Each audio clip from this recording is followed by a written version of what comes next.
Hello friends, digital English solution में आपका स्वागत है। आज मैं आपको इस वीडियो में ट्रांसलेशन हिंदी टू इंग्लिश में प्रेजेंट कॉन्टिन्यूअस टेंस के अनुवाद का नियम बताने जा रहा हूं। मैंने पिछले वीडियो में प्रेजेंट इंडेफिनिट टेंस के नियम को 2 वीडियोज़ में डाला था और इस वीडियो में मैं प्रेजेंट कॉन्टिन्यूअस टेंस को पूरा कवर कर रहा हूं। आप यदि चैनल पर नए हों तो निश्चित रूप से आप इसे सब्सक्राइब कर लीजिए और बेल आइकन दबाना मत भूलिए ताकि आपको आने वाली वीडियोस की नोटिफिकेशन सबसे पहले मिलती रहे। तो देखते हैं आगे। पहचान। प्रेजेंट कॉन्टिन्यूअस टेंस की पहचान इस काल के वाक्यों के अंत में रहा है, रही है, रहे हैं शब्द आता है और वर्तमान में कार्य के जारी रहने का भी आभास होता है। अब आप साधारण वाक्य के अनुवाद करने के नियम देखें।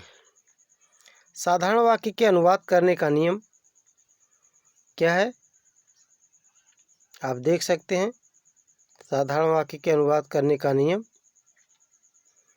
सभी कर्ता के साथ मुख्य क्रिया का पहला रूप लिखा जाता है। ध्यान देंगे, मुख्य क्रिया का पहला रूप लिखा जाता है। ये सभी कर्ताओं के साथ मुख्य क्रिया के अंत में आईएनजी जोड़ दिया जाता है। पहला रूप लिखेंगे और उसके अंत में आईएनजी और सभी कर्ताओं के साथ। ही सीट तथा एक वचन के कर्ताओं के साथ ही सीट तथा एक वचन के कर्ताओं के साथ सहायक क्रिया इज का प्रयोग किया जाता है। ध्यान देंगे, सहायक क्रिया इज का प्रयोग किया जाता है। वी यू दे तथा बहुवचन के कर्ताओं के साथ सहायक क्रिया आर का प्रयोग किया जाता है। आई के साथ सहायक क्रिया एम का प्रयोग किया जाता है। ये बात भी ध्यान रखें। तो इसकी मुख्य सहायक क्रिया कौन सी हैं? Is, am, are. अब वाक्य की रचना आप देख सकते हैं। अफर्मेटिव सेंटेंस यानी साधारण वाक्य की स्ट्रक्चर ऑफ सेंटेंसेस। सबसे पहले तो हम क्या करते हैं, सब्जेक्ट लिखते हैं। कोई भी वाक्य जिसका अनुवाद हम करने जा रहे हैं टेंस के नियम के हिसाब से ही उसका अनुवाद होता है। तो प्रेजेंट कॉन्टिन्यूअस टेंस के वाक्यों का अनुवाद इसी नियम के आधार पर होता है। तो यदि आपको टेंस पहचानने में आ गया है कि प्रेजेंट कॉन्टिन्यूअस टेंस का वाक्य है और तो आप इस नियम के आधार पर इसका अनुवाद करते हैं। सबसे पहले आपको वाक्य में सब्जेक्ट का चयन करना होगा। उसके बाद सब्जेक्ट के according is, am, are helping verb use करनी है। उसके बाद मेन वर्ब का फर्स्ट फॉर्म यूज़ करना है और वर्ब के फर्स्ट फॉर्म में आईएनजी भी ऐड कर देना है और एट लास्ट आपको ऑब्जेक्ट यूज़ करना चाहिए। तो इस प्रकार से हम पूरे वाक्य की रचना कर सकते हैं कि subject is, am, are, verb की फर्स्ट फॉर्म आईएनजी और ऑब्जेक्ट। एग्जाम्पल इसका आप देख सकते हैं। एग्जाम्पल में वह एक पत्र लिख रहा है। ये है इसका एग्जाम्पल, वह एक पत्र लिख रहा है। तो वह इस वाक्य का सब्जेक्ट है, इसलिए सबसे पहले वाक्य अंग्रेजी ही आपको सूत्र के हिसाब से पहले सब्जेक्ट लिखना है। उसके बाद सब्जेक्ट के अकॉर्डिंग सहायक क्रिया आपको helping verb is, am, are लगानी है। तो आपको मैंने ही के साथ जो सहायक क्रिया लगती है उसको बताया है, इज लगती है। तो ही इज और राइट लिखना जो है इसमें मुख्य क्रिया है। तो लिखना की अंग्रेजी होती है राइट और राइट के में आईएनजी जोड़ दिया गया तो राइटिंग अ लेटर इसका ऑब्जेक्ट है। इसी प्रकार से दूसरा वाक्य भी है, तुम उसे चिढ़ा रहे हो। तो तुम इसका सब्जेक्ट है, चिढ़ाने काम तुम के द्वारा किया जा रहा है, इसलिए तुम जो है इसका मेन सब्जेक्ट है। तो तुम उसे चिढ़ा रहे हो तो यू और यू के साथ में सहायक क्रिया क्या लगती है? आर। तो यू आर चिढ़ाना का अंग्रेजी क्रिया टीज, टीज में आईएनजी जोड़ दिया टीजिंग। उसके बाद उसे ऑब्जेक्ट है तो ये हो गया हिम। तो यू आर टीजिंग हिम। इसी का प्रकार से नेक्स्ट सेंटेंस है, आप देख सकते हैं। वह मैदान में क्रिकेट खेल रहे हैं। वह क्या है? वह बहुवचन है और इसकी अंग्रेजी होती है दे, और वह के साथ में सहायक क्रिया आपको बताया गया है आई बी यू दे तथा बहुवचन के साथ आर का प्रयोग किया जाता है, तो दे के साथ आर का प्रयोग कर दिया गया। फिर क्रिया है खेलना, खेलना की अंग्रेजी प्ले, उसमें आईएनजी जोड़ दिया। फिर क्या है क्रिकेट, इसका ऑब्जेक्ट है क्रिकेट, तो क्रिकेट लिखा गया। और इन द फील्ड, ये इसका जो है कॉम्प्लीमेंट है, तो लास्ट में हम कॉम्प्लीमेंट का प्रयोग करते हैं। तो they are playing cricket in the field. Next है मैं अपने भाई को पढ़ा रहा हूँ, तो मैं अपने भाई को पढ़ा रहा हूँ, तो इसमें सब्जेक्ट क्या है मैं, पढ़ाने का मैं के द्वारा हो रहा है। इसकी अंग्रेजी आई, और आई के साथ सहायक क्रिया क्या लगती है एम। उसके बाद में पढ़ाना इसकी क्रिया है, तो पढ़ाना की अंग्रेजी टीच, और उसमें आईएनजी टीचिंग, तो आई एम टीचिंग। और अपने, तो आई के साथ अपना शब्द की अंग्रेजी माई लिखी जाती है, इसलिए माई। और फिर भाई, तो भाई की अंग्रेजी brother, I am teaching my brother. Mohan अपना पाठ याद कर रहा है, तो मोहन ये नाउन है और एक वचन का है, इसके साथ में सहायक क्रिया इज का प्रयोग किया गया है। याद करना मुख्य क्रिया है इसकी, याद करना मुख्य क्रिया है, इसलिए याद करना की अंग्रेजी उसके बाद लर्न होता है, आईएनजी जोड़ दिया गया। तो मोहन इज लर्निंग, अपना पाठ याद कर रहा है, तो हिज लेसन हो जाएगा। तो इस तरह से आप साधारण वाक्यों के अनुवाद करने का और अभ्यास कर सकते हैं। फिर आता है नेगेटिव सेंटेंस। नेगेटिव सेंटेंस में structure of sentence you can सी, देख सकते हैं आप। सब्जेक्ट सबसे पहले यूज होता है, उसके बाद में सब्जेक्ट के according helping verb is am are, और उसके बाद में नॉट और वर्ब की फर्स्ट फॉर्म और आईएनजी उसमें ऐड होगा, और ऑब्जेक्ट का प्रयोग किया जाता है। तो ये स्ट्रक्चर आपको निगेटिव सेंटेंस का ट्रांसलेशन करते समय आपको ध्यान रखना होगा, तभी ये वाक्य का अनुवाद सही हो सकता है। एग्जाम्पल इसका है तुम मुझे कलम नहीं दे रहे हो, तुम मुझे अपनी कलम नहीं दे रहे हो। तो सबसे पहले हम तुम की अंग्रेजी यू, और उसके बाद सहायक क्रिया आर, और नकारात्मक है इसलिए नॉट, तो यू आर नॉट गिविंग, और उसके बाद इसमें ऑब्जेक्ट है मी, तो you are not giving me, और अपनी कलम योर पेन। तो ध्यान देंगे अगर वाक्य में दो ऑब्जेक्ट आए तो जो सजीव ऑब्जेक्ट होता है उसको पहले लिखते हैं, और जो निर्जीव ऑब्जेक्ट होता है उसको बाद में लिखते हैं। इन केस अगर आप निर्जीव को पहले और सजीव को बाद में लिखना चाहते हैं तो सजीव वाले ऑब्जेक्ट के पहले टू या फार का भी प्रयोग करना पड़ता है, ये ध्यान रखेंगे। इस चपरासी आज घंटी नहीं बजा रहा है, तो द प्यून, चपरासी की अंग्रेजी क्या होती है द प्यून, द प्यून एक वचन है इसलिए इज, और नकारात्मक है नॉट, और उसके बाद में बजाना की अंग्रेजी होती है रिंगिंग, और ऑब्जेक्ट है इसका द बेल और टूडे। तो the peon is not ringing the bell today. यह वह कहानी नहीं सुना रही है, तो वह कहानी नहीं सुना रही है, तो रही है इसका मतलब वह स्त्रीलिंग है, तो वह की अंग्रेजी she is not telling a story. Next sentence, वह आज शोर नहीं मचा रहे हैं, तो वह इसका सब्जेक्ट है, तो दे के अकॉर्डिंग जो हेल्पिंग वर्ब यूज होगी वह आर है। नॉट नकारात्मक सेंटेंस है इसलिए not making a noise means होता है शोर मचाना टूडे, तो they are not making a noise. तो निश्चित रूप से आपको ये नकारात्मक वाक्यों का अनुवाद करने का और अभ्यास करना चाहिए ताकि आप और ज़्यादा से ज़्यादा अनुवाद कर सकें। नेक्स्ट सेंटेंस है इंट्रोगेटिव सेंटेंस। इंट्रोगेटिव सेंटेंस में भी आपको बताया गया था लास्ट वाले पिछले वाले टेंस में भी कि कई प्रकार के इंट्रोगेटिव सेंटेंस होते हैं। तो इंट्रोगेटिव सेंटेंस में सबसे पहला प्रकार जो है वह है क्या से शुरू होने पर। जब कोई प्रश्नवाचक वाक्य क्या से शुरू होता है तो उसके वाक्य के अनुवाद के नियम इस प्रकार से हैं, ध्यान से आप इसको देख सकते हैं।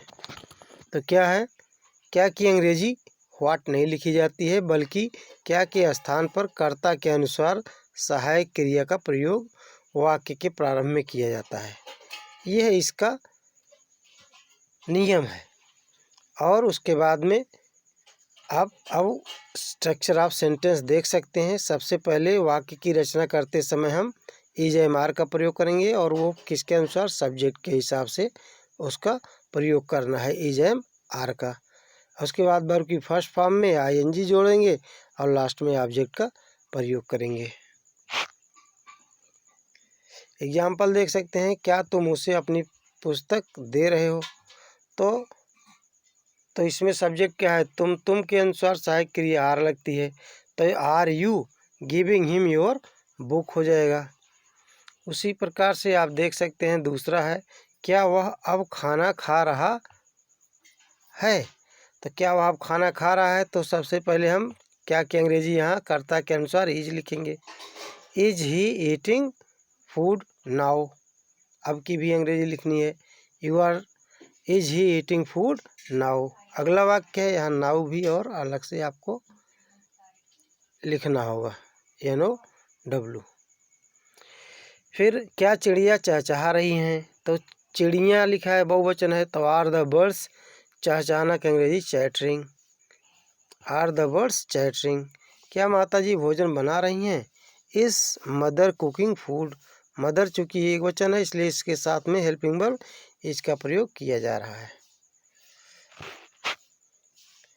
इंट्रोगेटिव सेंटेंस नेक्स्ट है, और ये है जब प्रश्नवाचक शब्द बीच में आया हो। ध्यान देंगे, अगला प्रकार होता है प्रश्नवाचक शब्द बीच में आता है। तो जब प्रश्नवाचक शब्द बीच में आता है तो उस समय वाक्य की रचना किस प्रकार से होती है, स्ट्रक्चर ऑफ सेंटेंस। सबसे पहले आपको क्वेश्चन वर्ड ही लिखना है प्रश्नवाचक शब्द, उसके बाद तब कर्ता के हिसाब से इज एम आर, उसके बाद कर्ता लिखते हैं, वर्ब की फर्स्ट फॉर्म आईएनजी और उसके बाद ऑब्जेक्ट का प्रयोग किया जाता है। तो यह सूत्र आपको ध्यान रखना होगा। इसी के अनुसार प्रश्नवाचक वाक्यों का अनुवाद आप करेंगे जिसमें प्रश्नवाचक शब्द बीच में आता है। उदाहरण आप देख सकते हैं इसका, क्या है एग्जाम्पल, तुम उसे क्यों पीट रहे हो। तो सबसे पहले क्यों की अंग्रेजी आपको लिखनी है प्रश्नवाचक शब्द की, व्हाई। तुम why are you beating him, तुम उसे क्यों पीट रहे हो, तो why are you beating him होगा। उसके बाद में वह कानपुर से कब आ रहा है, तो कब की अंग्रेजी पहले लिखनी है व्हेन, कर्ता के अनुसार वह के अनुसार इज, तब कर्ता का प्रयोग किया जाएगा। When is he coming from Kanpur. हम मोहन को क्यों तलाश रहे हैं, तो ध्यान दें हम मोहन को क्यों तलाश रहे हैं, तो यहाँ भी क्यों शब्द आया है, तो क्यों की अंग्रेजी सबसे पहले व्हाई, उसके बाद हम के अनुसार सहायक क्रिया आर का प्रयोग करेंगे, व्हाई आर बी, फिर तलाशना के अंग्रेजी मुख्य क्रिया पहले रूप में आईएनजी लगाएंगे, why are be searching Mohan. अगला है वह अपनी समस्या कैसे हल कर रही है, तो how is she solving her problem. यहाँ पर रही है आया है, इसका मतलब वह शब्द स्त्रीलिंग है इसलिए इसके लिए सी का प्रयोग किया गया है। Interrogative negative sentence, structure of sentence you can see here. Question word is am are, subject not, verb first form ING, object. This is the structure of interrogative negative sentence. यह वाक्य, ये प्रश्नवाचक और नकारात्मक वाक्य के जो है वाक्यों की रचना का सूत्र है। तो आप इस तरह से वाक्यों की रचना कर सकते हैं। सबसे पहले question word is am are और सब्जेक्ट, और उसके बाद में नॉट, तो वर्ब की फर्स्ट फॉर्म है आईएनजी, और राइट लास्ट में ऑब्जेक्ट का प्रयोग करते हैं। एग्जाम्पल आप इसका देख सकते हैं। एग्जाम्पल क्या है, एग्जाम्पल है हम उसकी सहायता क्यों नहीं कर रहे हैं। तो हम सबसे पहले प्रश्नवाचक शब्द आएगा, प्रश्नवाचक शब्द की अंग्रेजी व्हाई लिखते हैं और हम के अनुसार आर लगेगा, व्हाई आर करता है हम बी, और नकारात्मक है नॉट लगता है helping him, why are be not helping him. वह तुम्हें अपनी कलम क्यों नहीं दे रहा है, तो इसका भी अनुवाद आप कर सकते हैं। कैसे कि सबसे पहले वह के अनुसार सहायक क्रिया इज लगाया है, सबसे पहले प्रश्नवाचक शब्द का चयन करेंगे, व्हाई इज ही, और उसके बाद नकारात्मक है नॉट गिविंग यू, चूँकि ऑब्जेक्ट है यू, हिज पेन, तो वह शब्द अपना शब्द जो है वह के लिए है इसलिए वो उसके स्थान पर हिज का प्रयोग किया गया है, और यही है पोसेसिव केस। अगला है चपरासी आज घंटी क्यों नहीं बजा रहा है, तो why is the peon not ringing the bell today. तो इसमें प्रश्नवाचक शब्द पहले, उसके बाद कर्ता के अनुसार सहायक क्रिया, उसके बाद कर्ता नॉट और वर्ब की फर्स्ट फॉर्म में एनजी लगाया गया, फिर बेल, और उसके बाद लास्ट में ऑब्जेक्ट का प्रयोग किया गया है। तुम आज नदी में क्यों नहीं नहा रहे हो, तो तुम आज नदी में क्यों नहीं नहा रहे हो, तो क्या हो जाएगा why are you not bathing in the river today. तो व्हाई प्रश्नवाचक शब्द है, इसमें सहायक क्रिया यू के अनुसार आर लगाई गई, नकारात्मक है नॉट लगाया, वर्ब फर्स्ट फॉर्म में आईएनजी, और उसके बाद लास्ट में ऑब्जेक्ट का प्रयोग किया गया है। तो डियर स्टूडेंट्स, आप इस चीज़ को ध्यान से देखते रहें और स्क्रीनशॉट भी बीच बीच में ले लें, और ज़्यादा से ज़्यादा नियम यदि आपकी समझ में आ जाए तो ज़्यादा से ज़्यादा आप एक्सरसाइज करें, वर्ड पावर अपनी बढ़ाएं, और वाक्यों की रचना पर ध्यान दें, ताकि आपको अनुवाद में कोई परेशानी ना हो। और यदि आपको किसी भी प्रकार के वाक्य में कोई परेशानी होती भी है तो आप मुझे कॉल करके बता सकते हैं, अथवा मेरे व्हाट्सएप पर मुझसे संपर्क कर सकते हैं, या फिर कमेंट में मुझसे कुछ भी पूछ सकते हैं।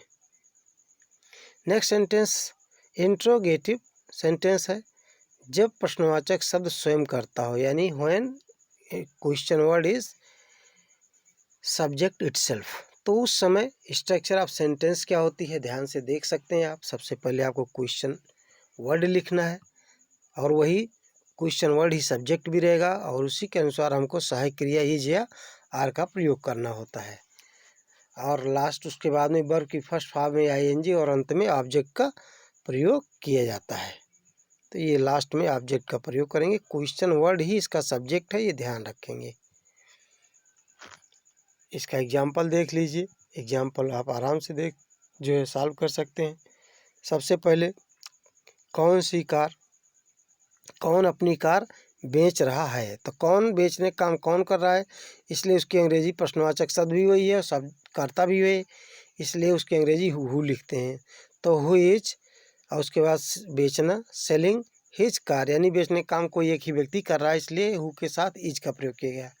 कौन सा ड्राइवर तुम्हारी कार चला रहा है, तो व्हिच ड्राइवर, चलाने का काम ड्राइवर एक ही करेगा, इसलिए व्हिच ड्राइवर इज लगाया गया। चलाना का अंग्रेजी ड्राइविंग, और योर कार माने तुम्हारी कार, तो which driver is driving your car. कितनी लड़कियां फुटबॉल खेल रही हैं, तो हाउ मेनी गर्ल्स, संख्या में है इसलिए हाउ मेनी गर्ल्स बहुवचन है, इसलिए सहायक क्रिया इसके साथ आर का प्रयोग किया गया, प्लेइंग फुटबॉल। नेक्स्ट है किसका कुत्ता भौंक रहा है, तो किसका कुत्ता की अंग्रेजी हुज डॉग, हुज डॉग एक ही कुत्ते की बात की जा रही है, इसलिए इज लगा है, whose dog is barking. Next type of sentence interrogative, जब प्रश्नवाचक शब्द स्वयं कर्म हो, when question word is object itself. तो structure of sentence you can see here, question word is MR, subject verb first form ing, object is not here because object question word is object itself। प्रश्नवाचक शब्द स्वयं ही कर्म है, इसलिए इसमें कर्म का प्रयोग अलग से नहीं किया गया है। इसका एग्जाम्पल आप देखें, तुम किसे तलाश रहे हो, तो तुम तलाशने का काम तुम कर रहे हैं, और किसे प्रश्नवाचक शब्द है, और यही जो है इसका जो है ऑब्जेक्ट भी है। तुम किसे तलाश रहे हो, तो तलाशने का काम तुम के द्वारा किया जा रहा है, इसलिए तुम के अनुसार क्रिया लगा दी गई, तो whom आर यू, और तलाशना का अंग्रेजी सर्चिंग। वह क्या खा रहा है, तो वह के द्वारा काम किया जा रहा है खाने का, लेकिन जो खा रहा है उसके स्थान पर प्रश्न पूछ लिया गया, इसलिए प्रश्नवाचक शब्द स्वयं कर्म है। तो इसलिए इसका अनुवाद व्हाट इज ही ईटिंग।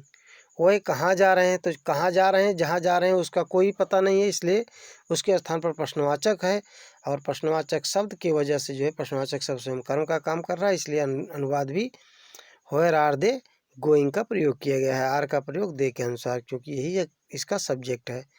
वह कौन सी फिल्म देख रहे हैं, तो which film are they watching, तो इसमें भी जो है व्हिच फिल्म ये ऑब्जेक्ट है, चूँकि दे इसका सब्जेक्ट है, इसी के अनुसार सहायक क्रिया आर का प्रयोग किया गया है।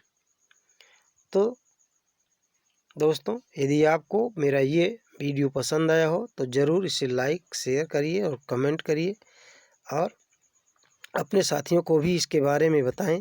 डिजिटल इंग्लिश सॉल्यूशन एक मात्र आपका अंग्रेजी का चैनल है जो आपकी हर समस्या को ट्रांसलेशन से संबंधित, सेंटेंस ट्रांसफॉर्मेशन, नरेशन, इसके अलावा जो भी समस्या आपकी होगी वो आपका दूर किया जाएगा।